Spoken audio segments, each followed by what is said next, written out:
Менің Еуропадағы жасаған жұмысым осымен аяқталды. Мен ең маңызды командаларда өнер көрсетіп, олармен бірге барлығында жеңіп алдым.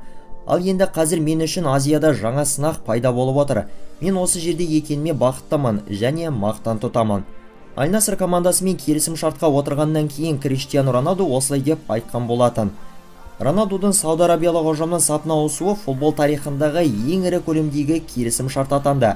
Сіздермен нағыз футбол арнасы. Бүгінгі шығарылымда біз Португалдық жұлдызды ойыншының Сауд Арабия еліндегі өмірі жайында айтатын боламыз. Видеоны бастамастан бұрын аз ғана уақытыңызды бөліп арнаға жазылып және видеоға лайк басуларыңызды сұраймыз.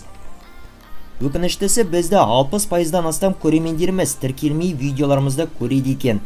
Сондықтан қолдауларыңыз өте маңызды. Ендеше бастаймыз.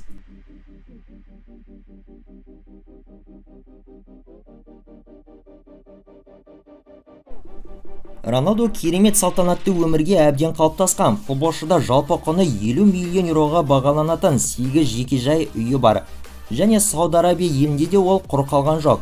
Инсайдерлер таратқан мәліметтер бойынша ойыншы Эр-Рияд қаласындағы 99 қабатты зәулім ғимараттың 17 бөлмесін жалға алған.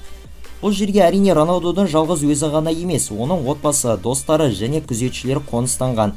Осында элиталы қонақ үйді жалға алу арқылы Криштиану аптасына шамамен 300 мың еуроны төлейді. Португалдық футболшының таңдап алған люкс нөмері 2 қабатты болып табылады, және ол бөлмелер, асхана және жеке кабинеттен тұрады. Әсіресе мейманхананың асханасы керемет.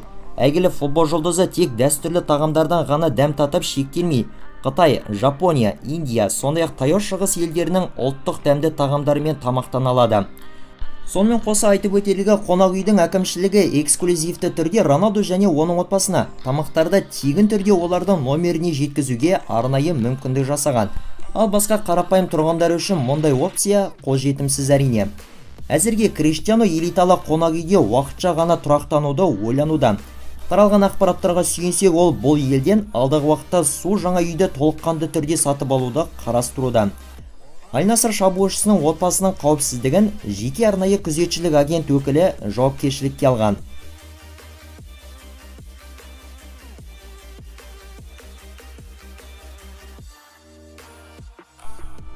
Футболшылар арасынан Криштиану ең қымбат көліктерден құралған автокөлік тұрағының қожайыны болып табылады. Роналдудың автокөліктерінің жалпы бағасын есептесек, шамамен 20 миллион еуроға бағаланады. Алайда дегенмен ол өзінің қаптаған көліктерін Сауд Арабия еліне көшіріп алып келу жайында ойланбауда. Себебі бұл артық шығынға алып келіп, біраз қиындық туындатады. Спорт Билд басылымының ақпараты бойынша саудиялықтар Криштиануға жалпы құны 600 мың еуроға бағаланатын 3-4 су жаңа көлікті сыйға тартқан. Сонымен қоса, бұдан бөлек саудиялық ұжымның өкілдері Роналдуға құны шамамен 60 миллион еуроға бағаланатын жеке арнайы ұшақты қолданысқа берген. Оның бортында бірнеше бөлмесі, саунасы бар. Сондай-ақ басқа да көптеген ерекшеліктерге толы. Бұл қымбат бағалы ұшақты Аль Наср клубының өкілдері ойыншыға қолданысқа арнайы тегін берген. Негізінен португалдық футболшының өзінде бағасы 27 миллион долларды құрайтын жеке ұшағы бар. Клуб оған барлық тұрғыдан алып қарағанда керемет қолайлы жағдайды жасаған.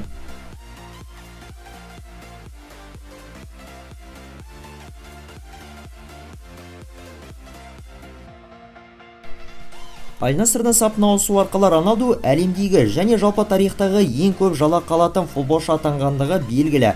Барлық бонустармен қосып есептегенде Криш жылына 200 миллион еуродай табыс табатын болады. Бұл жай ғана адам сенгісіз ғаламат сома. Егер теңгемен есептер болсақ, португалдық жұлдыз секундына 3227 теңге, ал бір ғана минутта 191642 теңге табыс табады. Осылайша жай ғана ауа жұту арқылы ақша таба беретін ойыншы саудиялық ұжыммен 2025 жылдың жазына дейінгі келісім шартқа отырған. Бастапқыда көпшілік неліктен ол мансабын құртып, осы жерге ауысты деп қызу талқылаулар жүргізген еді. Дегенмен көріп тұрғанымыздай оған бас тарту өте қиын болатындай ұсыныс жасалған. Әрине, бұдан бөлек Роналдудың CR7 есімімен әлемге әйгілі жеке бренді бар екенін ұмытпаған жөн. Осының арқасында шабуылшы жыл сайын шамамен 10 миллион еуродай пайда көреді. Дегенмен Сауд Арабия чемпионаты болғандықтан Криштиануға спонсорлық келісім шарт арқылы түсетін қаражат Еуропадағыдан қарағанда әлде қайда 2 еседей төменірек болады. Алайда әрине мынадай жалақымен бұл мәселе оған ешқандай да кедергі емес.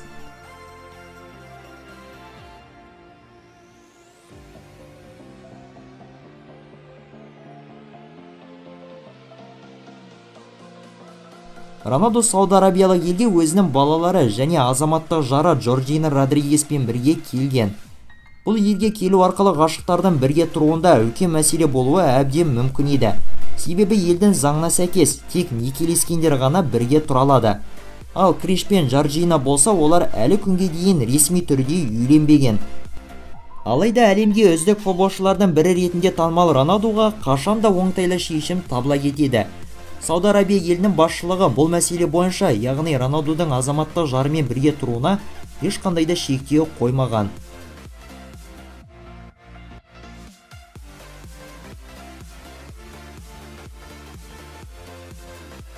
Роналдудың Аль-Наср командасына ауысып баруы ешқандай да даулы скандалсыз болды деуге келмейді. Роналдуды ресми түрде қатарға қосып, оны ойындарға негізгі команданың ойыншысы ретінде қатыстыру үшін Аль-Наср клубына өздерінің шетелдік ойыншыларының бірімен қош айтысу қажет болды. Және осының құрбаны камерундық шабуылшы Венсан Абубакар болып қалды. Клуб бұл ойыншымен келісім шартты мерзімінен бұрын бұзып тоқтатты. Бұған Роналдудың тікелей жеке қатысы жоқ. Бірақ сонда да камерун шабуылшысы осылайша командасыз қалды. Аль-Наср Сауд Арабия елінің ең үздік 5 командасының қатарына енеді және чемпиондыққа көбірек таласады. Сондай клуб Азиялық чемпиондар лигасында ойнайды. Криш алғашқы күннен бастап өзінің жаңа командасының басты назардағы жұлдызы болып шыға келді. Егер де шынайы спорттық тұрғыдан алып қарайтын болсақ, Сауд Арабия чемпионаты Еуропалық лигалардан қаншама сатыға төмен екендігі жасырын емес. Дегенмен жалақысы 200 миллион еуроны құрайтын 38 жастағы шабуылшыны бұл қатты алаңдата қоймас. Роналду келгеннен бері осы елдің чемпионатына деген қызығушылық күн санап артып барады. Дәл Роналдудың трансферінен соң қазір Сауд Арабия чемпионатына ауысып жатқан футболшыларды көбірек байқаудамыз. Атап өтер болсақ, Роналдудан кейін бұл елдің чемпионатына Карим Бензема, Нголо Канте, Хаким Зияш, Калиду Кулибали және басқа да жұлдызды танымал ойыншылар ауысып келуде. Және алда бұнымен тоқтап шектелмейтін тәрізді. Криштиану Роналду мансабындағы жаңа қадамға қатты көңіл бөлетінін және бұл жерге жайдан жай келмегенін жиі айтады. Мен үшін бұл тек футболдық тұрғыдағы кезекті керемет мүмкіндік ғана емес. Осы арқылы жаңа буынның менталитетін өзгерту мүмкіндігі пайда болып отыр. Менде бұдан бөлек басқа да көптеген ұсыныстар болғанын жасырмаймын. Атасам, менде Бразилия, Австралия және ақш елдерінен келген ұсыныстар болды. Және тіпті Португалиядағы көптеген командалар мені алғысы келген еді. Бірақ та мен Аль-Насрға сөз беріп қойғамын. Бұл өте керемет жердің футболын ғана емес, басқа да көптеген маңызды жақтарын дамытуға көмектескім келеді. Бұл мен үшін маңызды қадам, және мен өзіме ненің қажет екенін білемін. Бұл біраз нәрсені өзгерте алудың мүмкіндігі, деп жеткізген екен португалдық шабуылшы.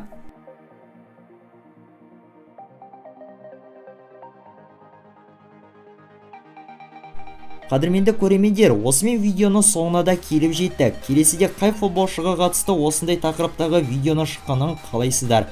Пікірге жаза кетуді ұмытпаңыздар. Лайк басып, пікір қалдыруды да ұмытпаңыздар. Қолдауларыңыз үшін алғыс білдіреміз. Келесіде кездескенше аман болыңыздар.